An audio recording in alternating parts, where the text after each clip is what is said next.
como han dicho varias personas que opinan sobre el tema público en el país, con preocupación, ¿no? Es decir, lo que tenemos como resultado de las últimas elecciones muestra una vez más una gran dispersión de la representación, poca legitimidad en muchos de los gobiernos regionales, y resultados que en algunos casos muestran que nuevamente líderes, por decirlo de alguna manera carismáticos, entre comillas, se imponen en las agendas, y la agenda de la mayoría de las personas, de su preocupación, está poco presente, ¿no? Con poco peso de la sociedad civil para poder plantear las agendas, aun cuando hay algunos instrumentos como los acuerdos de gobernabilidad que están puestos en la mesa, pero todavía con pocos instrumentos para hacerlos efectivos, ¿no? Creo que tenemos varios retos para trabajar en ese escenario. Yo creo que hay un reto global, y es dos en realidad, ¿no? Por un lado, creo que hay un reto que tienen los actores políticos, propiamente los actores que están participando en la escena propiamente política. Y creo que ellos tienen el reto de renovar sus agendas, de incorporar estos nuevos temas vinculados a las demandas de la población en sus propuestas de gobierno, de fortalecerse para hacerlos viables.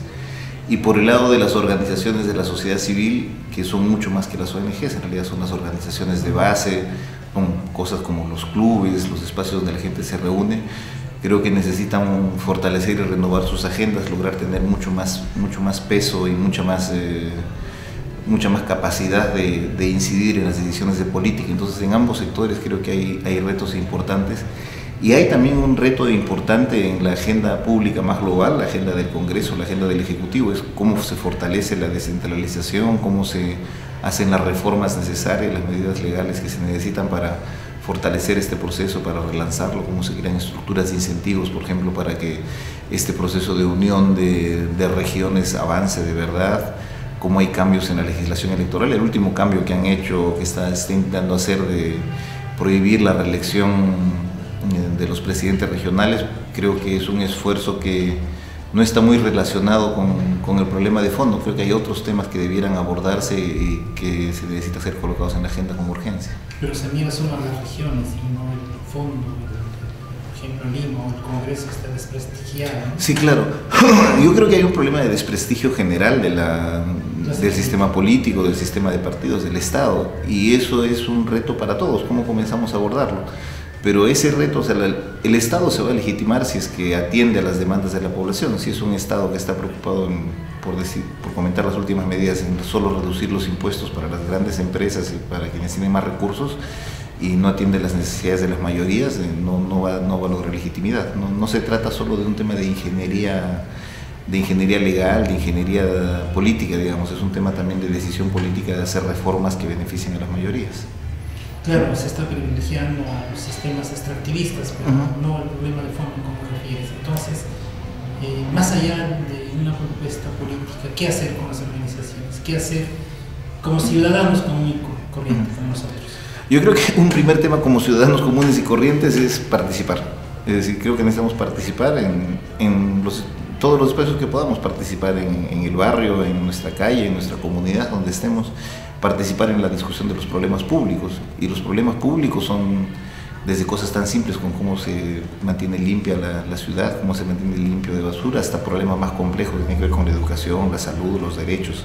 Creo que hay necesidad de participar y de organizarse, ¿no? Creo que un segundo reto es cómo se logra renovar la agenda programática de las organizaciones. En muchos casos hay una lógica de demandas que básicamente busca como hacer un listado de pedidos, y yo creo que se necesita ir más allá del listado de pedidos y pensar en políticas más integrales para resolver los problemas.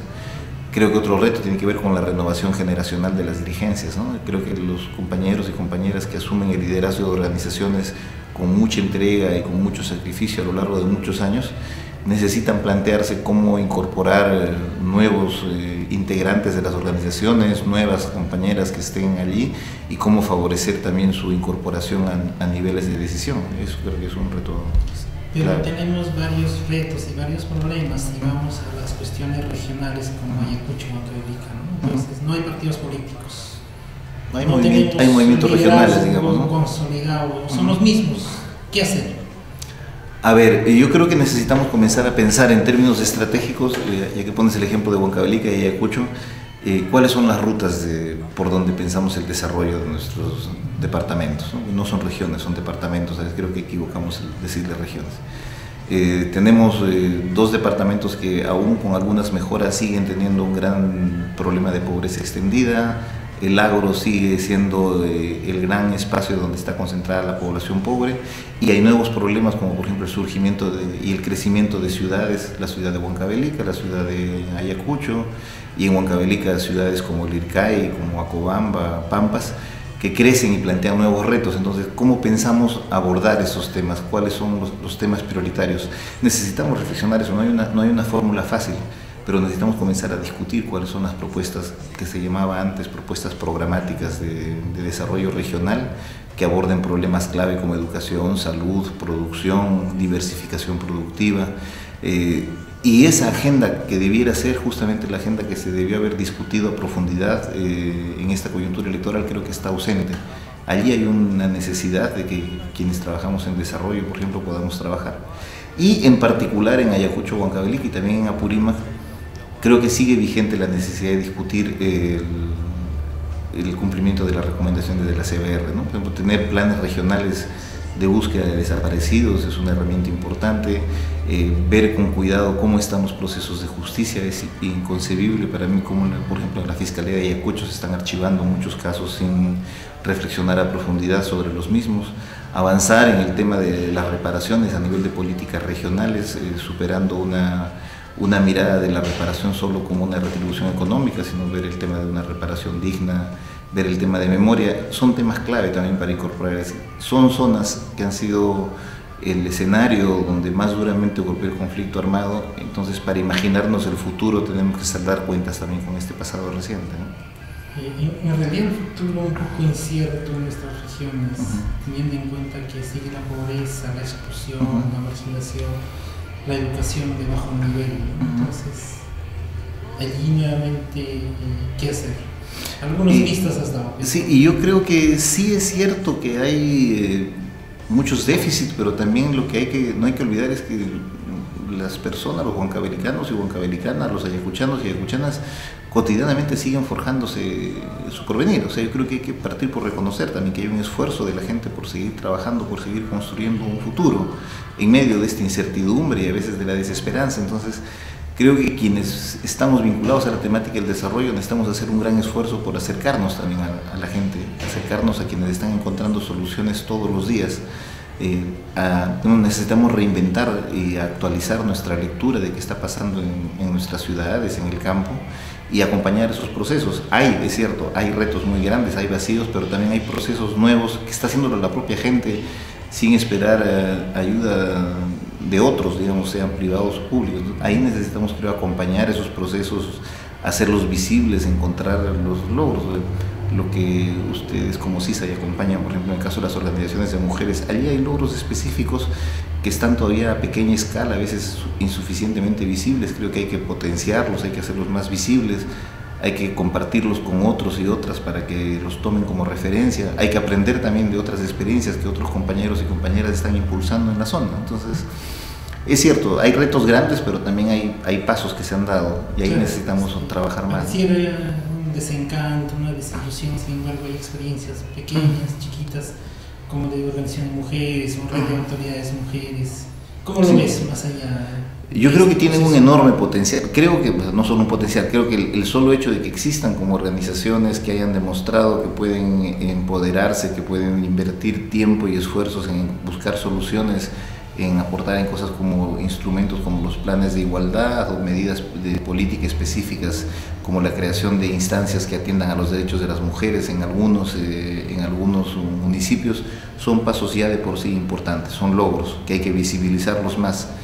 Pero no hay que contentarnos con esos logros, hay que seguir planteando, digamos, cómo se implementan, qué cambios efectivos hay, cómo no solo se trabaja a nivel del municipio, sino como por ejemplo en el caso del tema de la lucha de la violencia contra las mujeres, cómo se incorpora a la Policía Nacional, al Ministerio Público, al Ministerio de Salud, a las Direcciones de Salud en la atención de estos temas, cómo se trabaja estrategias más claras contra el embarazo adolescente en colegios y en general en la población niñas y adolescentes en estos ámbitos. Entonces, hay logros que te plantean a la vez nuevos retos sobre los que hay que seguir trabajando y hay que seguir insistiendo. Creo que ¿Hay más retos?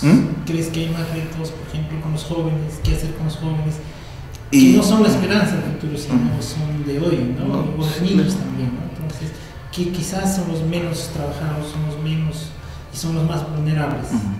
Yo creo que un primer reto es encontrar mecanismos y formas en los cuales los jóvenes puedan decir su propia voz, ¿no? Es decir, creo que justamente uno de los temas clave es reconocerlos como sujetos, como sujetas que también tienen una opinión sobre sí mismos, es decir, dejar una mirada adultocéntrica en lo cual somos otros los que pensamos lo que les conviene, sino que tienen que estar presentes en la discusión de las opciones. Creo que ese es un primer reto. Uno segundo, creo que es peligroso constatar que el grupo de jóvenes, hombres y mujeres que están en edad ya de estudiar una carrera o comenzar a incorporarse en el mercado laboral y que aparecen en las estadísticas como que no están haciendo nada, entre comillas, es peligroso que siga creciendo. Entonces, comenzar a discutir temas concretos como que tienen que ver con empleo, con servicios para ellos, con entrenamiento laboral, posibilidades de atención a sus problemas de salud, posibilidades de capacitación y de preparación, son políticas concretas que hay que comenzar a elaborar y que, digamos, necesitan mirarse desde la particularidad de las regiones y de la particularidad de esos espacios regionales. Es decir, ¿cómo compites, por poner un ejemplo, cómo generas una política de empleo eficiente en Ayacucho y Huancavelica que compita con la tentación de irse al Braen a trabajar en coca o trabajar como mochilero? Ahí hay un reto bien específico que hay que comenzar a discutir con seriedad, porque de lo contrario